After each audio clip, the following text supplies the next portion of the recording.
Coming up, baseball celebrates an important moment for civil rights. We look back at Jackie Robinson's first swing in 1947 and his legacy both on and off the field. After more than a decade, the buzzer sounds on Coach Jeff Jones' era at American University. We've got to look at what's in store for the Eagles next season when a new coach takes to the hardwood. A special sports edition of District Wire News starts now.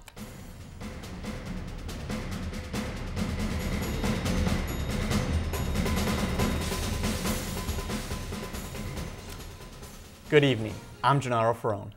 And I'm Rachel Rude. Today, Major League Baseball celebrates Jackie Robinson Day.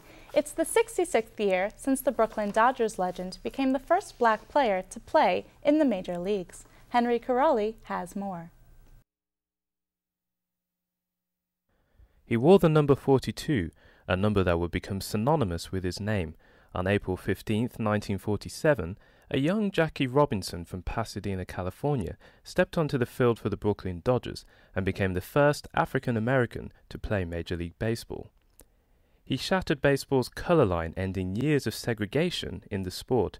The Dodgers' decision to pluck Robinson from the Negro Leagues did not go down well with his new teammates. He was a guy that took a lot. A lot of people were not happy. A lot of the teammates were not happy that they were going to have to play with a black baseball player. Leo DeRocher, the manager of the Dodgers, said, look, we're going to do this. I'm the one that sets the lineup. And frankly, he's going to make all of us richer people. Robinson's appearance that day would prove a poignant moment, not only for the sport, but for the nation's civil rights movement. But as one expert says, Robinson may have been a victim of circumstance, not design. I don't know if there was an intentional role, and I think that's probably why they selected him. They did not want somebody who was too outspoken. They wanted somebody who was willing to endure some of the indignities at that time, which there were going to be, and there were plenty. Whether he was an accidental hero or not, Robinson's legendary status appears unquestionable. Today, baseball commemorates Jackie Robinson Day, 66 years after the player made his Major League debut. First introduced in 2004, Robinson's legacy is remembered right on the heels of the release of 42, the new film about the player's life. At the Washington Nationals game against the Atlanta Braves on Saturday, the Nats welcomed members of the Jackie Robinson Foundation. The non-profit organization, founded by Robinson's wife, Rachel, awards scholarships to promising black students. The beauty of the Jackie Robinson story is the story of America. Jackie Robinson's integration of baseball in 1947 was just the beginning of larger movements of integration in the United States. Tonight, MLB teams will remember Robinson by performing various ceremonies. The Dodgers, now based in LA, will celebrate the day with its players all donning the 42 jersey. Henry Caroli, District Wire News, Washington, D.C. American University men's basketball coach Jeff Jones is leaving after 13 years at AU. Chris Eldob is live in the studio with more. Chris? Coach Jeff Jones joined the Eagle as the program was making its way to the Patriot League. After 2 trips to the NCAA tournament, AU Athletics is searching for its next head coach. American University is looking for a new men's basketball head coach. Jeff Jones is leaving to coach Old Dominion University after 13 years at the helm of AU. Coach Jones came to AU as the program was making its transition to the Patriot League. And since then, he's led the Eagles to 2 NCAA tournament appearances. In his 13 years, going to 2 NCAA tournaments was enormous for the university as a whole. But really, he created a program that's really well respected around the country. Coach Jones' experience began at the University of Virginia, where he played and later coached. And with that, he brought a wealth of experience in recruiting in the DMV area. We reported a few days ago, one of their current recruits had asked out of his letter of intent from AU. The DMV area is a really big hotbed for basketball, and you obviously want to get someone who knows how to recruit the area. Dr. William Walker, AU's new athletic director, begins later this week. Finding a new coach will be his first order of business as the school's new AD. There are some really wonderful coaches out there who are very interested in American. And I think that speaks to Jeff and the work he's done. American University has hired the Parker Executive Search Firm to spearhead the search for the next head coach. That firm found Keith Gill, AU's former athletic director, and Dr. Walker. AU Athletics say they should announce who the next head coach is by the first week of May. Josh Ponnell is joining us in the studio. Josh is the founder and editor-in-chief of National Recruiting Spotlight, a site dedicated to college basketball recruiting. Josh, thanks for joining us. Thanks, Chris. Josh, what were your initial reactions when you heard that Coach Jones was leaving? Well, obviously, I was a little surprised after he's been here for 13 years.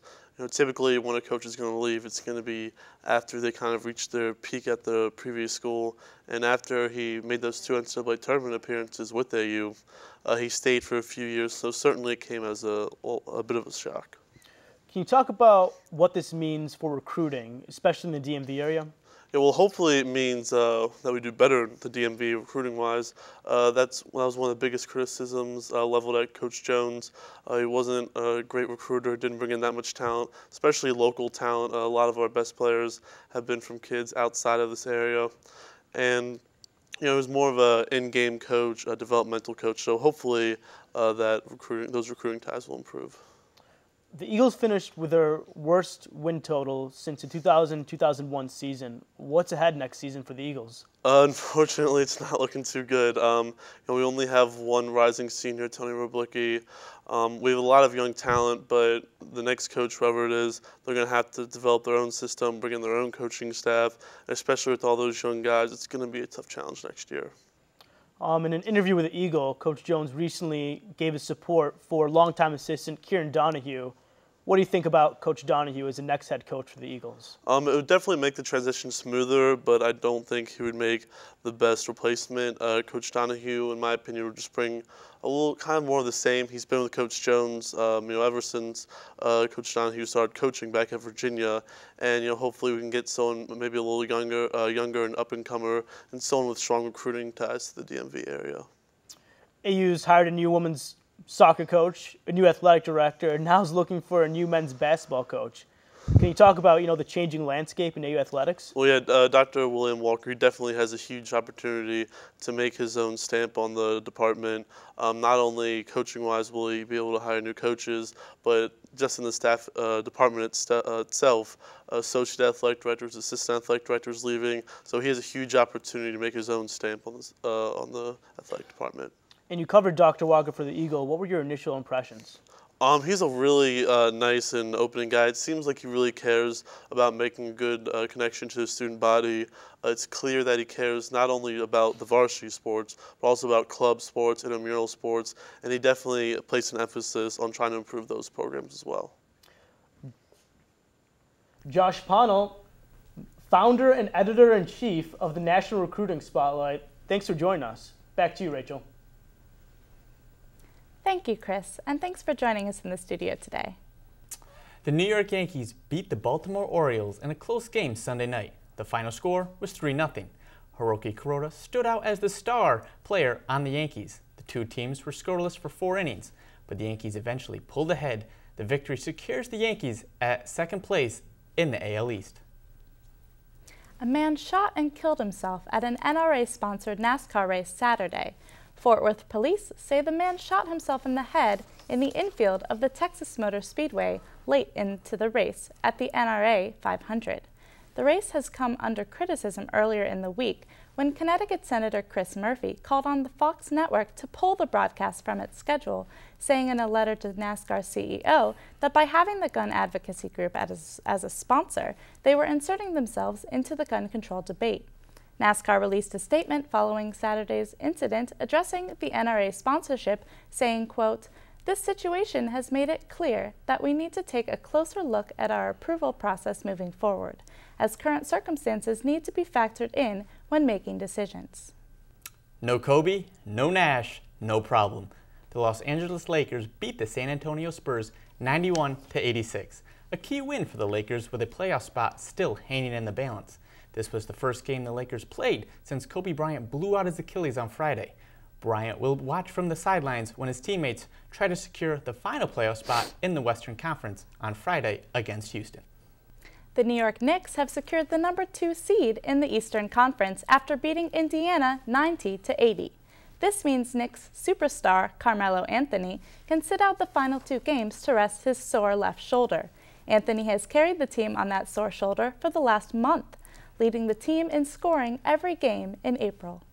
Starting pitcher Roy Halladay led the Philadelphia Phillies past the Miami Marlins on his way to winning his 200th career game.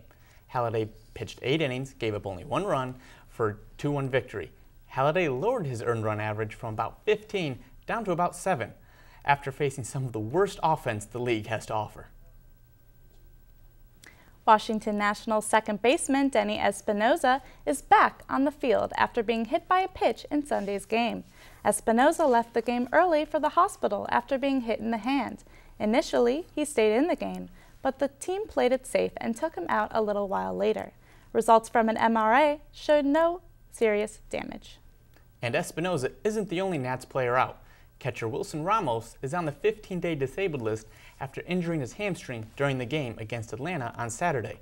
The Nationals say it's just a strain. However, they decided to replace the catcher with Jonathan Solano to give Ramos a break. Coming up, we'll find out who comes out on top in the most prestigious race in the world. We'll give you the details on the Boston Marathon. And AU's crew team is having trouble staying afloat. Stick around to see what they have to say.